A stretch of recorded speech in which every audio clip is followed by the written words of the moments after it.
2014 marks the 27th year that we've been doing the Stellwagen Bank Christmas bird count. We are now recording birds, and so I'm recording the time, species, number of individuals, their behaviors, or are they flying, are they sitting, association with a vessel or with a marine mammal. Starting about 4 or 5 years ago, we began working on the sanctuary's research vessel, this vessel, the Hawk, and because the sanctuary made it available to us throughout the entire Christmas bird count period, which is between December 14th and January 5th, we had the luxury of being able to pick and choose exactly which days we wanted to do it on. One of the really nice things about studying seabirds is that they are often above water, so they are one of the first indicators of change. We can see them easily, and when anything in the environment changes, they change with it. They move to different locations, their behaviors are different, so we can almost study them like terrestrial biologists.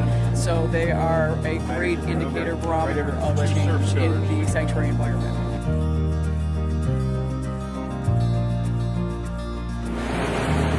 As far as I know, there are no other standardized transect Christmas bird counts anywhere in North America.